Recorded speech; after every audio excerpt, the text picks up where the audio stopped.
Desde las posibilidades reales de ver un live action de Atlantis hasta los rumores vinculados a Tom Holland, pasando por cómo fue que se consiguió esta película, por cómo fue que discutieron con Disney para hacerla de un tono más adulto y un montón de cuestiones más. Todo esto hablamos con mi amigo, con Tab Murphy, con quien ya habíamos hablado de Tarzán, por ejemplo, se las dejo por si quieren darse una vuelta y verla, de una de las películas de Disney que quizás no le fue tan bien cuando se estrenó, pero que al día de hoy es un clásico de culto. We now return to Mira Akien and Contre with our latest interview. I did Hunchback, then I did Tarzan.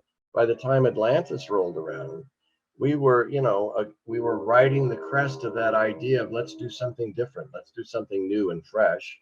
And the guys I had made Hunchback with were the guys that were looking for their next movie.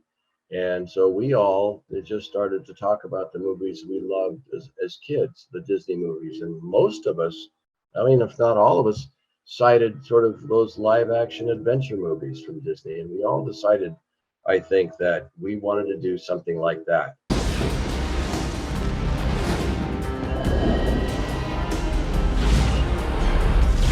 We didn't want to do a musical, that we wanted to do just a boy's own adventure story,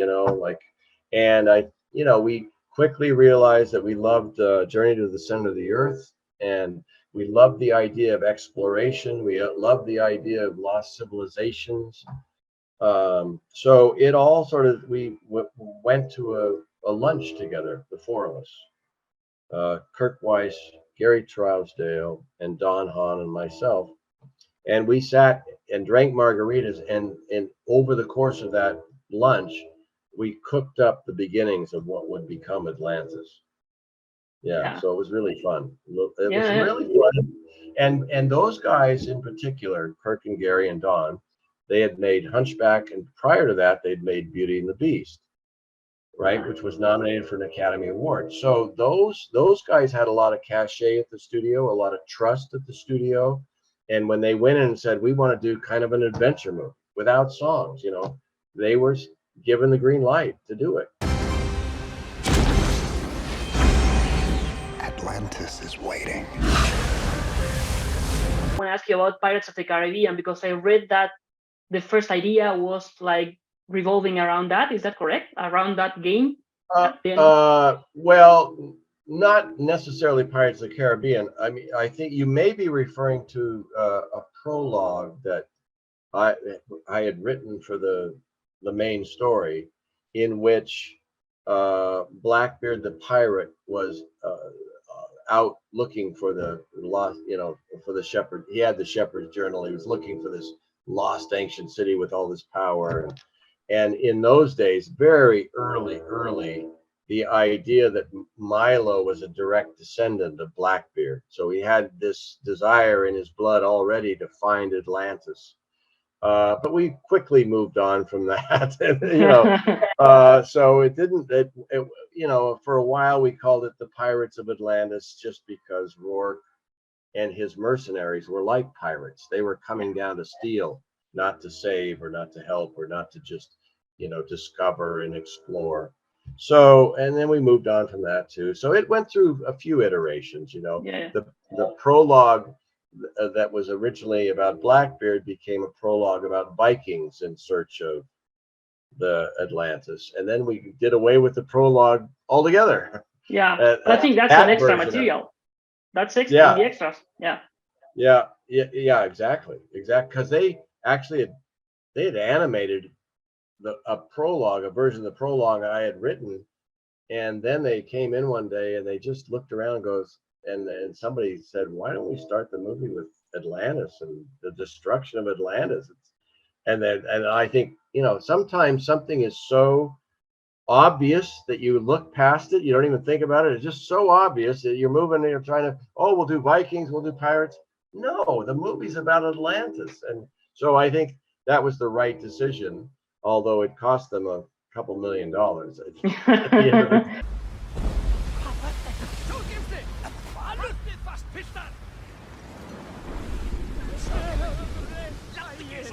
We all envisioned that Atlantis was an advanced society technologically, in addition to everything else, their language, and so that's something going in. We wanted to create this idea that when it went into the earth, and most of it was destroyed. The surviving remnants of the culture and the people, the civilization itself, were down there for so many generations that they slowly began to lose the ability to use that technology.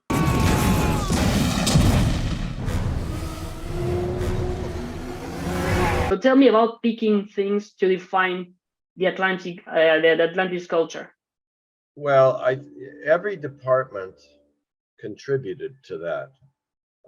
So whether it was production design or everybody, whether it was artists, being asked to just free their minds and generate material, illustrations or whatever. But I think it was ultimately, I can't remember who was in charge of it, but I was in meetings where they would always bring up, they'd always come in with artwork saying, they would be pitching this idea. I think it's a cross between Mayan culture and maybe some old Greek culture. We're going to mash it together. There was never going to be one choice. It was going to be a culture that was, a potpourri of cultures went into creating what became the Atlantean culture in the movie. So there's a lot of influences. There's a lot of nods to other cultures. I think we were trying to create our own culture. Yeah. I mean, there isn't, Atlantis is talked about a little bit in various, like antiquity writings and even current, like even Edgar Casey had writings about Atlantis, but nobody really could nail down, exactly which culture it sprang from. I mean, Yeah. so I think we took a lot of creative license and saw an opportunity to create our own version of a culture by borrowing many ideas from many different diverse cultures. Hey, wait! Who are you? What would you say that he added to the character once he was selected to be Milo? Like, how did he transform it? Well, we had this idea from day one that Milo was going to be kind of a geek, kind of a nerd, kind of smart, but kind of, like insecure a little bit and not real sure of himself. And so, I mean, what Michael J. Fox brought to that role was just that earnestness, that, just passion. He wants to do something, but he's always, kind of, kind of messing up a little bit, and he's trying to find his way to being a man. And during that, and he's and his sense of outrage about ultimately what Mark is doing there, and and I love that about his character, that sense of outrage when you don't even care about these people.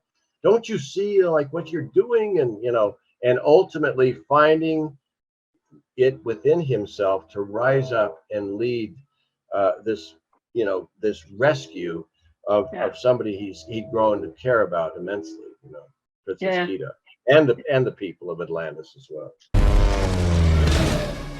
Lieutenant! This is, I think, maybe the one with the most kills throughout all Disney like inventory. I think, like if you think of any movie, there's no way that any story killed more people that you killed in Atlantis. So do you have to like discuss how you were going to show that, how many? Because it's like, okay, a car is going on and then it explodes, and you assume that the people that was there is dead. Oh, you don't assume, you see it. Yeah. I mean, listen, in the first 15 minutes of that movie, I killed over 300 people. So, yeah. Did you have any issues with that? Yeah, and you saw a lot of people don't. I mean, a lot of people love the film, but if they look closely, they forget that Audrey like closes the door on a bunch of sailors and basically drowns them. Yeah. Like, I mean, there's all sorts of stuff going down there that is not necessarily Disney out of the gate. You think of, oh my God, that's like so yeah. In fact, I think I told you before, there were shirts during the production that everybody was wearing called Atlantis.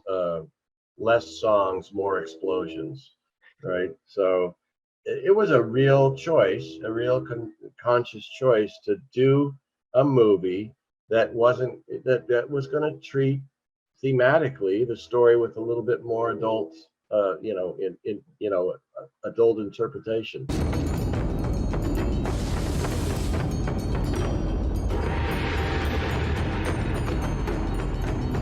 And there's plenty of stuff in there for kids too, but it is much more of a more grown-up film. And in fact, it's much more of a live action type movie than even an animated movie. And I remember Kurt, Gary, and Don saying, Tab, write it like it's a live action movie. You know, we'd already sat in these rooms for weeks and got all these great ideas for monsters and this and that and all sorts of cool shit, you know. And they were like, just write it like it's a live action movie. So, you know, and I did. And it was a lot of fun, fun. If you mentioned this idea of writing it as a live action, there have been rumors, I don't know for how long, about doing this as live action. Do you know if it's going to happen? Because Tom Holland's, you don't know? No, that rumor surfaces every 4 or 5 months, and it has been forever. I think it's a wish fulfillment for a lot of fans. And I think the rumors get generated by fans, not necessarily by, you know, anything going on at Disney right now. The problem with, first of all, there's a couple of strikes against it for a live action remake. One is that the movie, when it came out, it was not a big hit. Yeah. It was not a big hit. It became a hit on home video over the years as many people watched it growing up, you know, and watched it many times. And I had no idea there was such a big fan base out there for the movie. But it was not a big hit. And also, when you think about that movie, it would be very expensive to make. Yeah. Very, very expensive. And so when a studio says, well, let's see, we're going to make are we going to green light a movie that may cost us $200 million to make, and the original isn't, you know, didn't even do well? So there's those kinds of, you know, conversations and those, but you never know. I never say never, but I think a lot of the rumors that come up, you know, when people, they think, oh, Tom Holland will do Milo, it's going to be great. A lot of those are fan generated rumors. You know, just one last, idea about a live action remake. Yeah. If Disney came to me and said, we want you to write a live action, you know, version of Atlantis, whatever you want to do, I wouldn't do a remake of the movie. You know, I would go and tell the origination story of Kida becoming a princess into a warrior. And, you know, like there, you know, like, and tell it in a contained way down in Atlantis and tell her story prior to Milo getting there. Yeah. That's the story I would tell, with lots of monsters and lots of cool stuff, and, you know.